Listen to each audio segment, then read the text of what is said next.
Hi, welcome to Literaturely, a podcast about teaching literature. I'm Margaret Mock. And I'm Paige Wallace. This episode, we're going to talk about traditional texts that are usually taught a lot and new ways to approach them. There's always a lot of conversation, I think, since the 80s about the canon wars, how do we change the canon, what's canonical, and while there's a lot of critiques, we still are including those same canonical works, whether they are canonical for the field or just it's the text that you've been taught, so we then teach them.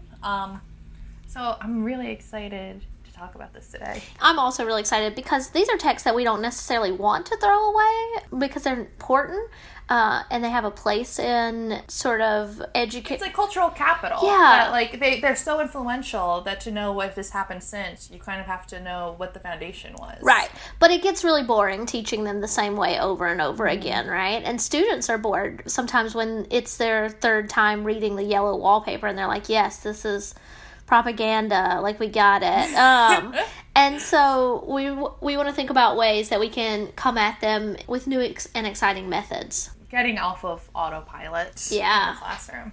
Definitely. There's a few goals, and we've talked about some of them already, that moving beyond those traditional approaches to think of these texts in new ways and exciting ways, both to keep engaged ourselves and to get our students to better engage, but also to better connect these texts to the 21st century. Just because they're old, just because they've been taught, doesn't mean they have to be presented as irrelevant or out of date or totally unrelevant to our lives. That, I think, do we want to dive into?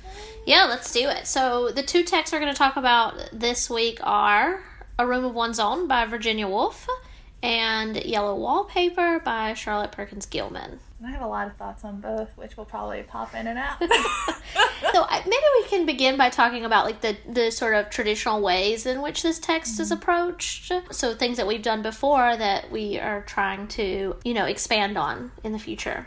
The thing that immediately comes to mind is that both of these texts now bear the burden of second wave feminism, where it's they're positioned as these super feminist texts that uphold us, that move us out of the domestic sphere, but they offer one perspective and one experience, and that tends to be more upper middle class, educated, certain goals, white, heterosexual, even though Gilman, and Woolf are both not necessarily heterosexual, but mirroring that heterosexual identity that gets discussed. So, how do we make it less second wave, more fourth wave? How do we bring it forward so that it's relevant to our students in the sort of cultural context in which they're living and walking in? Because I don't know how it is for you, Paige, but I know that when my students deal with these sorts of texts, one of the first things they say is something along the lines of, like, I'm so glad it's not like this anymore. That they feel really separate. They feel like these are issues that the book has been closed on and resolved. And so they just feel like they offer them a window into how things were rather than how things are.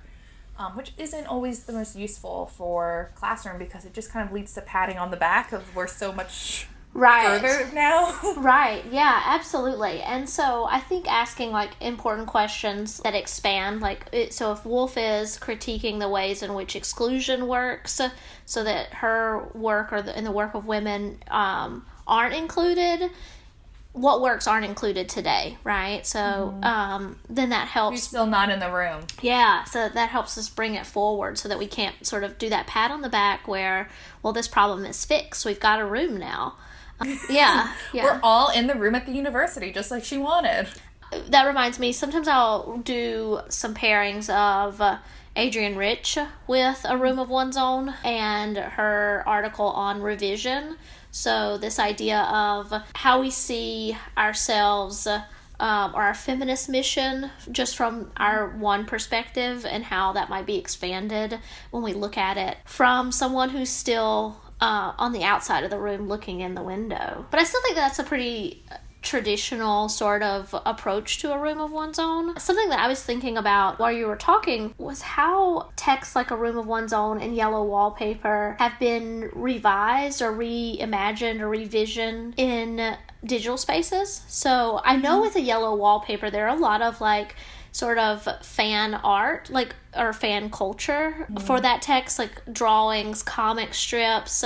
And so I think that this text could be really interesting in the context of a popular culture classroom, where we think about what are the reiterations of it, for everything from like those really short YouTube videos of it, or like films of it, like YouTube films, quote, but to some really popular like comic strips that are reimagining the Yellow Wallpaper. Yeah, thinking about how we can move everyone's under the digital sphere. I mentioned last time that I've had students who did digital curations and exhibits to provide context to a text. And so I'm thinking about, if you move room of one's own to a digital room, what does that room look like? So who would we include in this room? How do we get to this room? And you and I have talked in the past about how the internet is perceived as this democratizing force. Everyone has an equal voice, but we also know that that's not entirely true. Who has access to faster speeds of internet?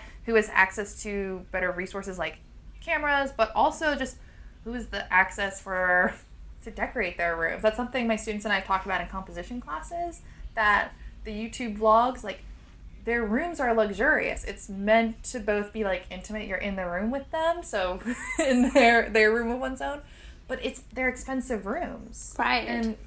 And so we still want to be in the rooms of those who have means and resources. So Virginia Woolf is talking about, well, you know, our fathers had 30,000 pounds to bestow to universities to make sure their sons could go, but no one was giving 30,000 pounds for us. And it's like, yeah, you're still coming from a family that has 30,000 pounds to hand out. What about the sons from families who have 10 pounds? Right, yeah. What rooms do they have? So the digital room might be an interesting way to have students start thinking about this, that for like vloggers or to create that room themselves. Or even also like in the gaming world, right? Who's allowed in that room, in that game, in that sort of community, and the ways in which digital communities aren't just sort of like those like virtual global villages, but they can also be really exclusionary. Yeah, so I think like thinking through that Virginia Woolf is creating a room for herself, but not necessarily others. So that provides one entryway to push our students to think about who else do we need to create rooms for, and how does that work with the canon? So rather than just erasing Virginia Woolf because she shows us how the canon has been exclusionary, that let's take those next steps. Like, let's yes and her rather than just no because. Right, yeah. And so what sort of texts or resources would we need to create these additional rooms? And in that way, we can put our students somewhat on the spot to critique academia itself. What steps does academia need to take to make this room bigger? And I've done this with Private Machine Brody to think about curriculum. Have you read Private Machine Brody? I have not. It's really fun, really short novella. But it's Muriel Sparks' send-up of fascism, but she does it by looking at a teacher, a very charismatic, very progressive teacher who creates this sort of cult personality with her students and creates her special sect out of her class, which she calls La Creme de la Creme.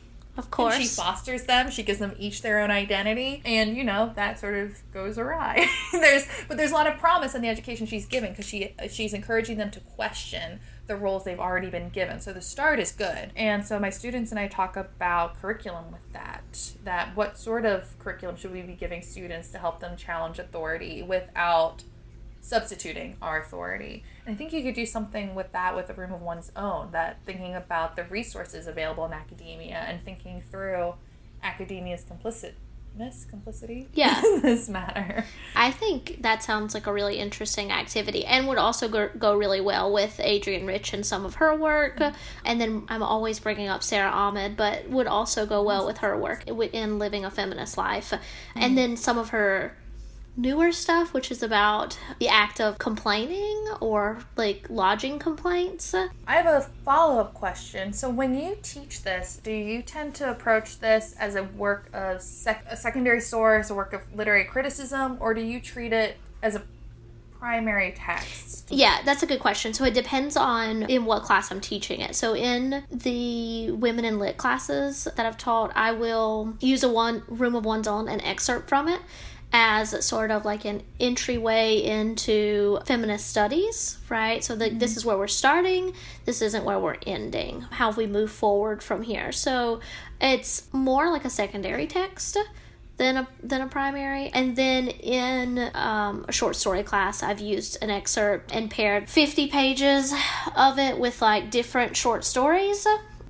That's cool. Yeah, and so I've done it with Octavia Butler before and some other people that I can't recall off the top of my head. You're on the spot. But yeah, and then also Intro to Lit. So I think I've actually taught it in all of the literature classes that I've taught, and Intro to Lit has been the only one that it's been more like a primary text. Because I'm thinking that this would also be a nice text to use to encourage students to engage with scholarship, where setting them up that they're just not passively absorbing what scholars have said, to be like, well, yes, they're the experts, so they're correct, they're right, and just acting as sponges who are absorbing all of it, but instead becoming filters who are critiquing these ideas and reviewing them, evaluating them, and trying to make them better.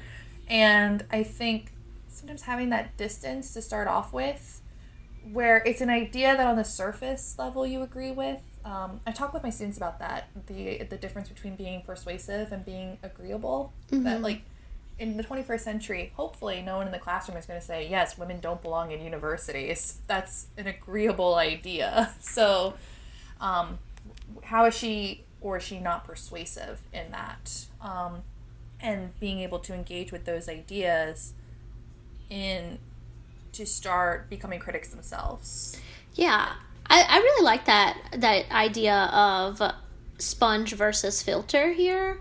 And I think I read it somewhere recently, so I cannot take credit for it. Yeah, but I think that that's a really valuable explanation to give, and I definitely plan to use that with students. So what's the difference between being a sponge and a filter here? I like that. That's really good. You know who I'm now remembering who I saw it in regards to. Tell me. Rory Gilmore. That Rory Gilmore is a sponge, not a filter. That she absorbs all that knowledge. So things like Virginia Woolf, she would absorb, regurgitate, but she doesn't actually ever think about how it reflects her current circumstances.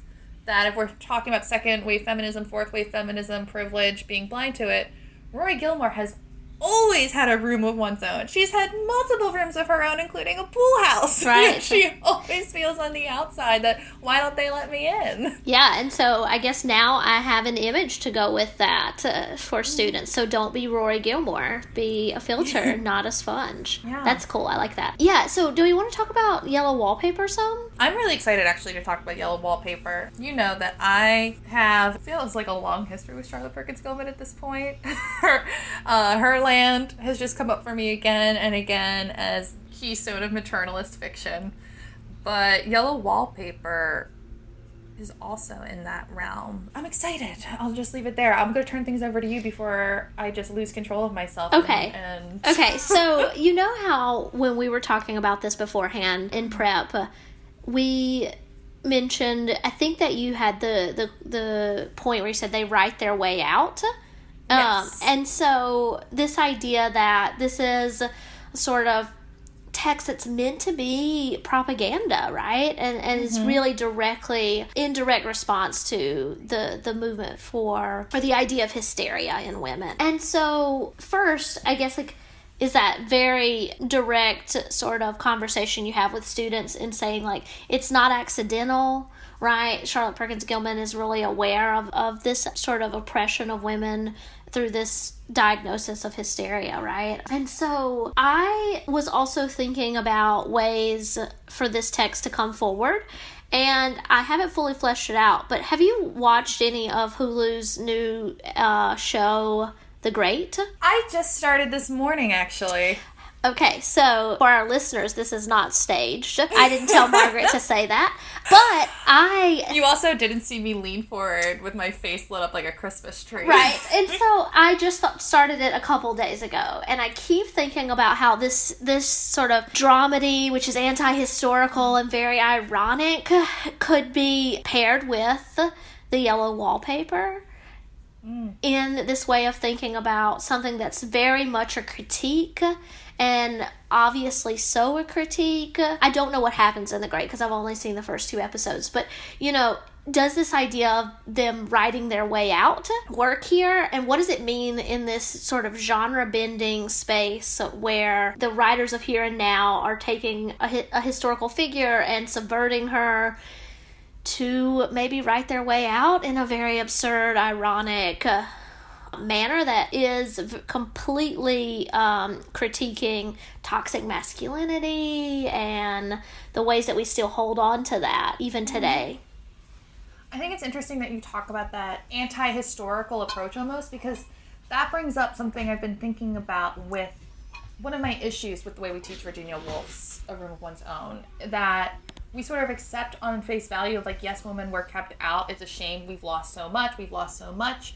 But it erases women's actual contributions. Like, yes, there's no Judith Shakespeare, but there was Aphra Behn. And I know Virginia Woolf, other places has talked about Aphra Behn, but not in this essay to the same extent. And so it erases those role models that are available to students and for them to think about how do women write within these contexts? How do they write slant, like Emily Dickinson says? Yeah, absolutely. And so Yellow Wallpaper comes before Virginia Woolf's Room of One's Own, so we might think about that. Well, Charlotte Perkins Gilman was creating a room of her own. She had a lineage. I forget exactly how she's related to Harriet Beecher Stowe, but she also grew up in poverty because her father abandoned the family. But she wrote her way out. She figured out, they got her education, they made sure she could handle it, and then people are more familiar with the story of her maternal identity. Maybe not. But yeah.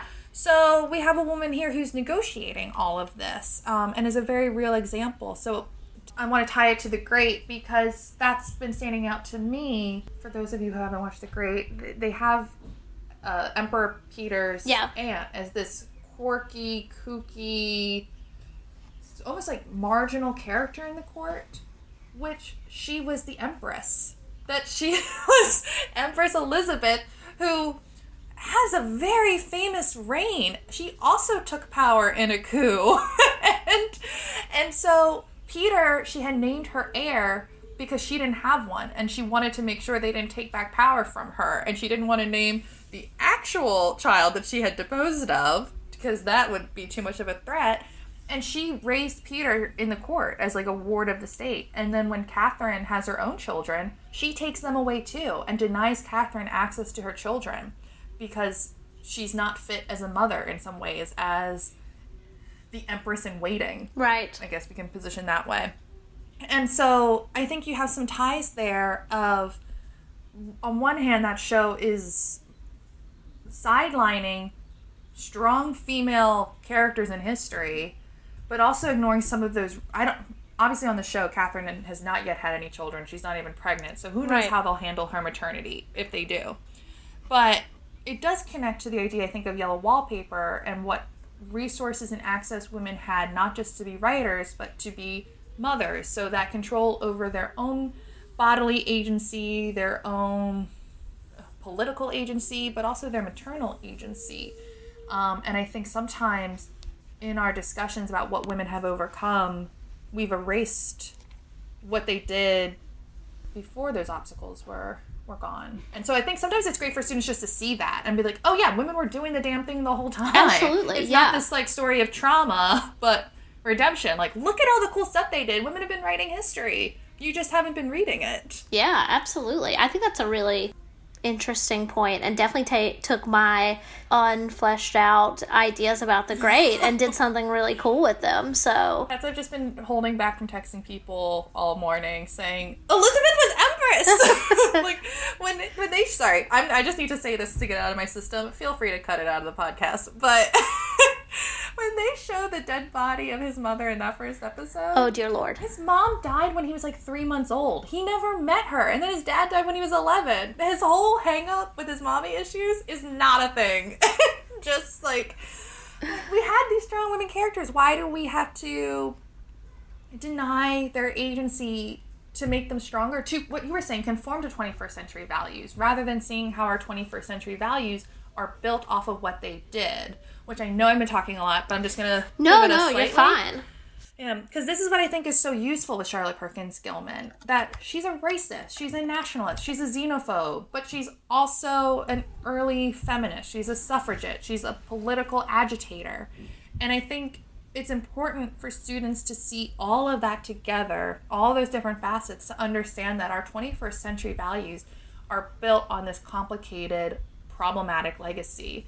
And just because we don't necessarily openly share those values anymore, it doesn't mean that they're not still informing us and the way we read and interpret and react. Yeah, definitely. And I think that would lead us really well into a conversation about Me Too, right? Mm-hmm. And specifically, someone who's also incredibly complicated and problematic would be Rose McGowan, who is often put at the helm of the Me Too movement, even though Tarana Burke is the woman who coined Me Too. But we have this figure who is both a victim, but arguably victimizes people in the way that she reacts online and in online spaces, and also is very much a sort of in a room of one's own without realizing that there are people outside of that room. And so you have things like hashtag Rose Army that are attached to Twitter movements or feminist movements on Twitter that don't originate in the West. And so all of which is sort of related to the same kind of problems that we see in Charlotte Perkins Gilman, where it's like, here's this nuanced person who we need to talk about in terms of their roles in larger feminist movements, but also can't erase the ways in which they're problematic. So that very like teetering balance, right? How do we not glorify this person who did and said things that are not great, but also not completely erase their contributions? Mm-hmm. And understanding that those things that aren't great were just as influential as the things that were. So how does, what sort of, like in the 70s, the racism of, implicit racism of the 1970s feminist movement, it owes a lot to Charlotte Perkins Gilman and other women like her. And those issues we grapple with today in the Me Too movement of whose story gets focused on, whose stories do we care about, that has roots in Charlotte Perkins Gilman. And before her, too. It's all kind of those standing on the shoulders of giants. Those giants aren't always great. Right, yeah. Do we want to talk about oh, sorry, I didn't mean to cut you off, but I do kind of want to talk about a giant who I think is great. Which is Rachel Carson, who is completely different of the authors that we've been talking about, but has that same sense of they write their way out. So Rachel Carson comes from like a very poor family. She wants to be a writer her entire like young adult life, and then she ends up becoming a marine biologist of sorts, right? Very much the first woman in her field to do this kind of work, and finds her way back to writing and uses it to support her family after her father dies, and after I think maybe her sister died and she was raising their children, but a family member died, and her mom were raising those children. And so I would also like to think about that figure of the women who write their way out, and beginning with something like Yellow Wallpaper, but then even moving forward into someone like Rachel Carson, who writes Silent Spring, criticized as being like a whack job in the scientific community for quite a long time before it's like, oh, no, she was right about DDT. And there's also things that we could talk about with genre there, in which she writes Silent Spring in a way that's not the typical sort of I mean, it is straightforward. I don't want to say it's not straightforward, but it is. It's lyrical to a way in its description. Right. And so for some reason, because there's emotion, because, you know, it is an emotional thing to know that all of your food sources are being poisoned. But that very natural response is seen as being like anti-scientific and anti-intellectual, when in fact you need to calm down. Yeah, hysterical. So even like thinking about the history of hysterics and how that idea has moved forward with us. Yeah, so thinking about this balance of women wanting to write their way out, but when you tell your story, you're called hysterical. Yeah. And I think maybe I want to kind of ground this a little bit more in Yellow Wallpaper to think about like close readings you can do with your students, things like that. Yeah, let's do it. So we keep talking about write their way out, and I just want to kind of let people know that the reason we're talking about this is the ending of this short story, which is just so bizarre in a way that I love. So we're told throughout the short story that she is writing this story. It's not necessarily supposed to be a story, but that we get very explicitly, I don't know why I should write this. I don't want to. I don't feel able. Oh, I need to put this paper away. I don't want them to catch me with pencil and paper. Again and again, so that she's hiding this writing. She's writing when she can. We have those breaks when she can't write, so we miss time because of that. And then at the end, we get like a change in tense, where we move from past tense, where she's telling, well, this is what happened earlier, to talking in the present tense. So it happens right at the end of the story where she's trying to get the wallpaper off. And I know everyone's going to have different page numbers, so I'm not going to bother. Yeah. But that she laughed and she wouldn't mind doing it herself, but I must not get tired. How she betrayed herself that time. So still past tense, and then we move to present. But I am here, and no person touches this paper but me, not alive. Back to past, she tried to get me out of the room, and then back to present. So now she is gone. And we get this moment where her husband's at the door asking her to answer, trying to knock it down, and he comes in, and she's saying, I kept creeping just the same, but I looked at him over my shoulder. I got out at last, said I, in spite of you and Jane, and I pulled off most of the paper, so you can't push me back. Now, why should that man have fainted? But he did, and right across my path by the wall, so that I had to creep over him every time. That she's creeping and writing at the same time, which is not physically possible. So what's happening here? And if she's having a mental breakdown and then thinking about it later, how is she so cognizant of everything that happened? And I think that this ending is supposed to prompt these questions that, of what's happening here, both in its like bizarreness, its grotesqueness, but also just in the possibility of it, and to make us wonder, like, what is mad? What is she writing? What is the act of writing? And on some level, writing has now kept her trapped in this room. She's creeping around the room as she's writing.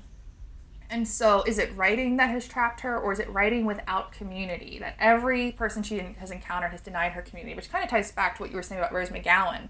That like, and Virginia Woolf, that tension between that possessiveness of creating a space of your own versus creating a community of your own, or a community you are a part of, you don't own it. Right.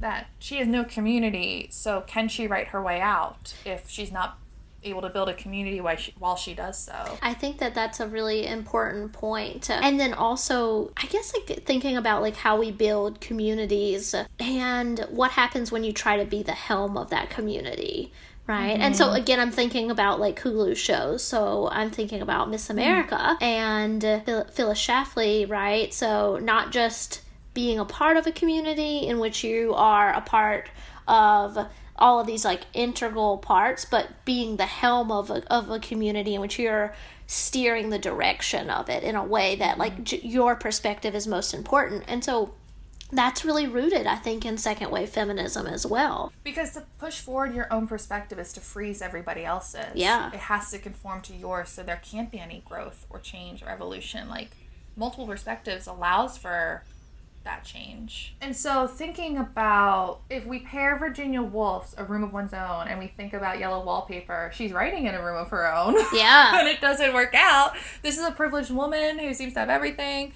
Obviously her writing is suppressed, but what's missing? Is it that freedom to leave the room? Is it that community? Is it something else? By putting this in conversation, like, I don't want to just say, like, here's my answer, but I think that's something that would be really interesting to have students explore in small groups. Yeah.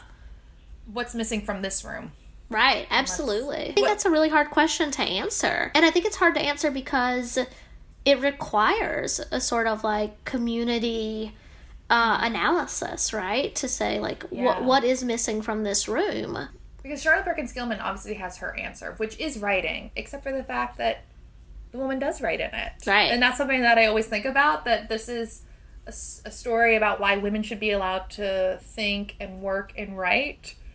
But also, a woman is thinking and writing, and it still doesn't end well. Well, and I guess, like, it's also, like, the need for the recognition of that exactly act. Yeah. So I guess, like, maybe antithesis to they write their way out is they write, but no one notices it. No one gives it the sort of importance that it deserves.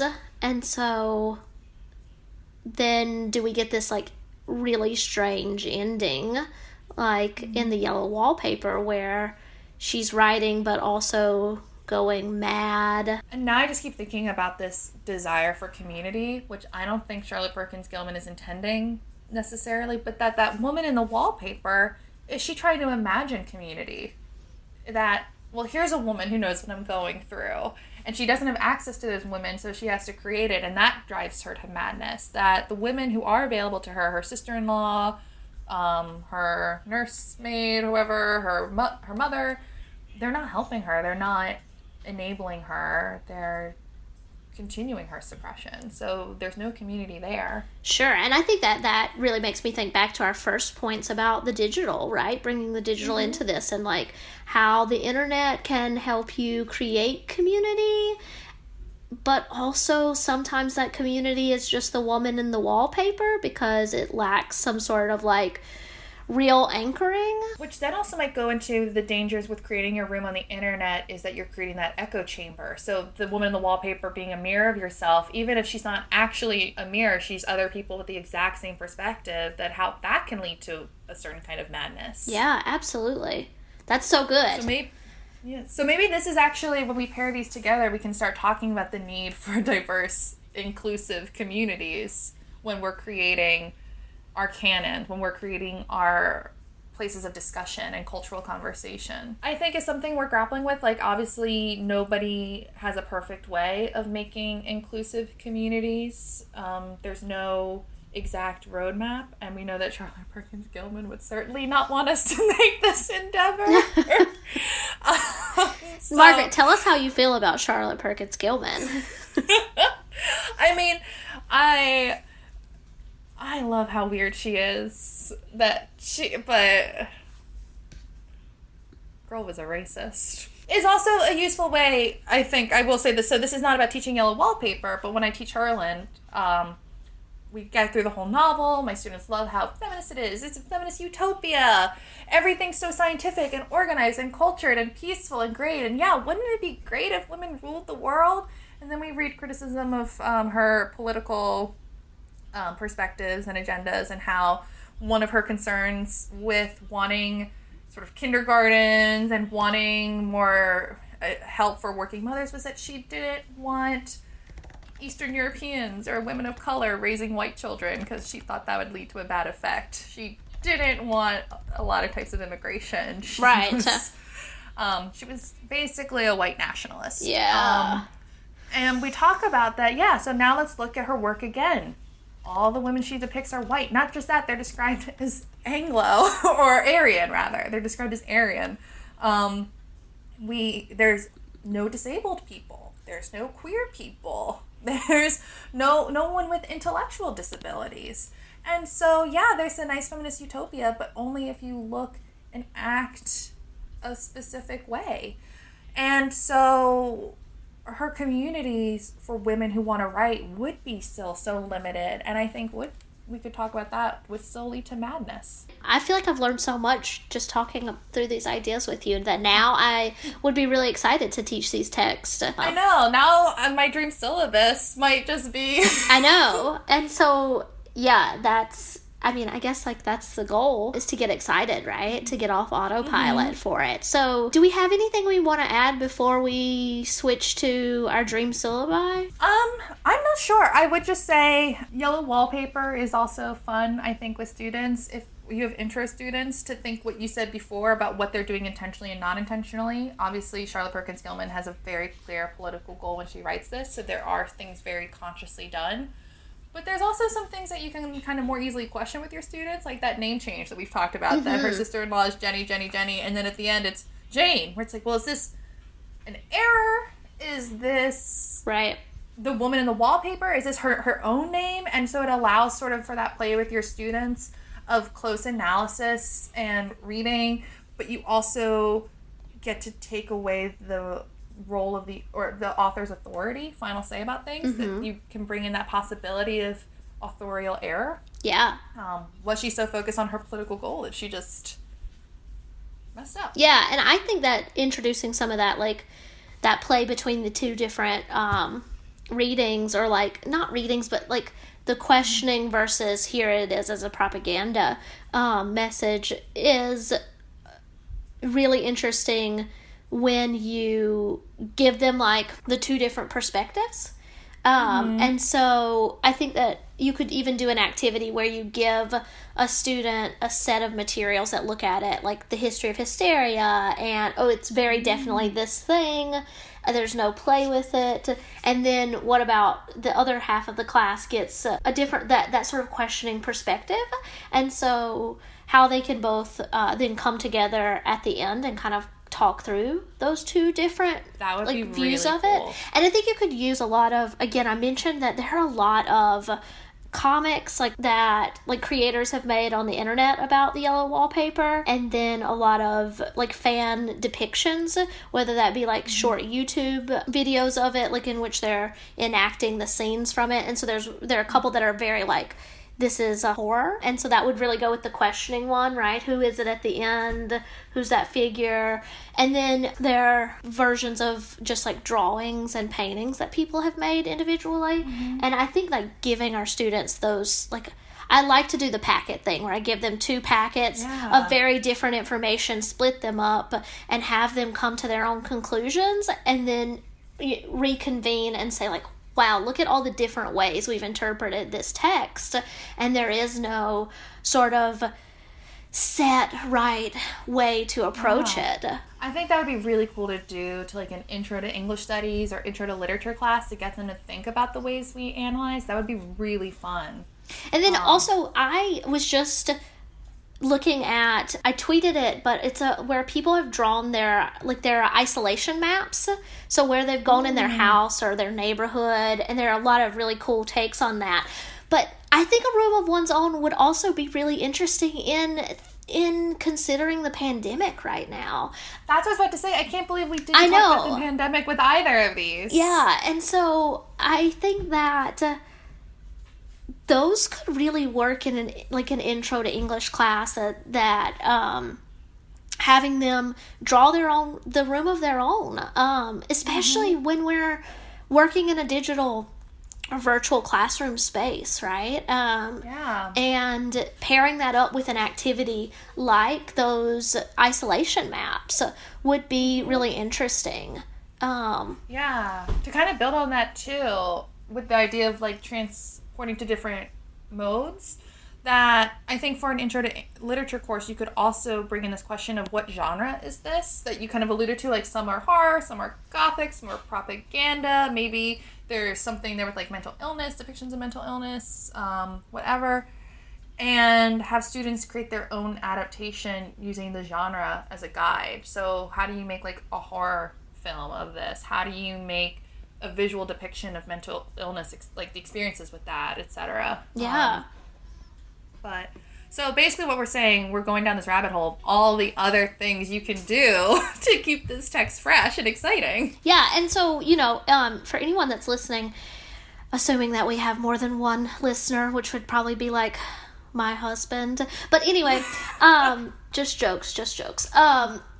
So if you have ideas, we would like to hear them. Please. Feel free to, send them to us, and we could even at some point have, like, a shout out episode where we credit some of those ideas and chat about them. But yeah, so I'm glad I asked that question. Like, what else do you want to add? Because we could because I think what we're seeing too, there's kind of an infinite amount of ways you can update these. You don't have to keep doing the same approach of just like, this is 19th century literature, this is about women not being included, which, yeah, those are important, but there's more we can say. Yeah, and I think that I always figure out what that more is in this moment of talking through the ideas, you know? And so that's why I would be really excited to hear and see some other takes on it. Yeah. Especially because when you keep it exciting, your students say exciting things. Like with Yellow Wallpaper, I've had students say things that have really changed my reading on things. Like one of my students, who was a psychology major, was wondering if it wasn't just postpartum depression, but that she had lost the baby, since you never see her interact with the baby. You hear about it, you know it's a baby, but where is it? And so she was like, is this not postpartum, but grief maybe exacerbated by postpartum, but this total... And so that's not necessarily a reading that I prioritize, but it's always in the back of my head now. And your students will say these exciting things when they're given the space to explore. Yeah, that sort of thing. Not to mention that, like, our excitement is contagious, right? And I am much more excited about talking through a text or teaching it when I'm doing something that I haven't done 25 times already, you know? Yeah. And so... students will give rote answers for rote questions. Yeah. Okay, now I'm going to pin you down. What's your dream syllabi right now? So, because of everything we're talking about, and right now I'm listening to Gingerbread by Helen Oyemi. I might be mispronouncing that. Okay. I'm thinking a lot about fairy tales and adaptations of fairy tales, and I feel like most of the classes I've seen about fairy tales and adaptations have focused on Victorian literature. And so I'd like to do a contemporary literature class on fairy tales and thinking through how a lot of these adaptations use fairy tales as inspirations, but not necessarily like that one-for-one that we see in a lot of those talks about adaptation. Yeah. So Gingerbread has this very like fairy tale magical quality, but it's not a fairy tale. It's basically like they have emojis. Her daughter may or may not have overdosed. And so you have to kind of wonder like, well, what's real? What's an illusion? What's magic? And I think there's a number of other texts you could look at like that right now that would be really fun to think about craft. Yeah, and so you might even think about Toni Morrison's God Help the Child, right? Mm-hmm. And like what's real and... Yeah, like I'm more familiar with Song of Solomon, so I'm thinking that like inclusion of oral culture and folk tales and that passing down and what's real and what's not, and that ending really depends on what you think is real, how you're going to interpret it, and how we adapt folk culture, fairy tales, and oral communication to a written text. I also kind of want to point you towards Matt Johnson's Pym, which I've brought up several times in the last week, because it's definitely not like it's not a fairy tale, but there's this like the Yeti figure, like folk tales. I'm open to like folk. Yeah, and I think that there's some stuff going on with like oral traditions there too. And I think you could all base it. I know Bedelheim is problematic, but I think he's really useful for students to think about analysis and psychoanalysis. So it'd be really fun to like also think about those sorts of... I think it'd be a fun way to enter like analysis and close reading and breaking down of kind of techniques authors are using. Oh, and yeah, and if you did that with like psychoanalysis and Pym, you'd have to do... I can't get off of Hulu. I'm basically a promoter. They should just pay us. Yeah, give a coupon code. Yeah, the documentary about the Biosphere Project.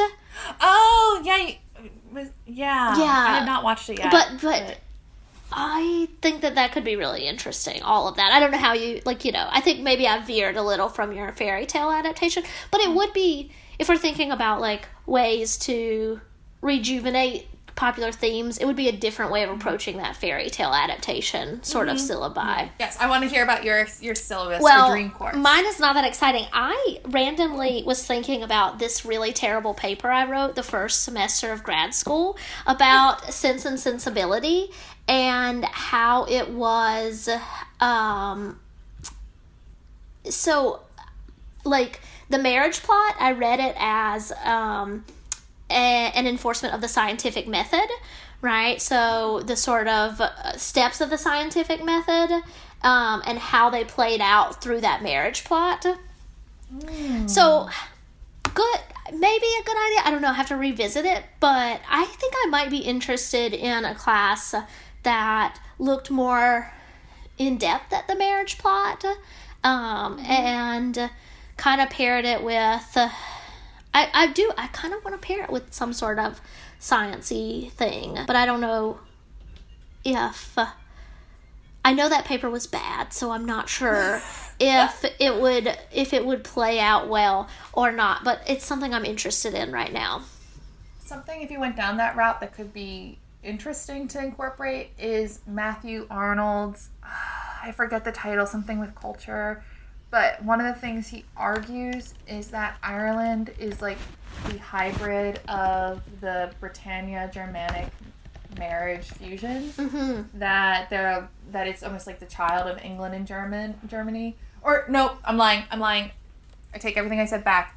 Vice versa. Okay. That Britain is the hybrid of Ireland, so Celtic sentimentality and emotion and like German structure and right. and rationality. And so that's why England is the best, because they are both emotional and creative, but also rational and in control. But he also uses that to argue why like England should treat Ireland better. But kind of that interest of like these sorts of lineages, and what's a good pairing for successful partnership or for successful progeny. That could be kind of interesting to think through. I think that I am interested in this idea that these were not just like matters of the heart, but that characters were portrayed in a way in which they were, I don't know, maybe thinking like through a logical set of steps. And there's a lot of scholarship on like Victorian literature and science and medicine that I think would lend well to some of these ideas about how to make that connection. That would be really fun. Well, I guess that's it for today. Yep, that's all. So until then, keep building your dream syllabus because I want to hear about it. All right, talk to you later, Margaret.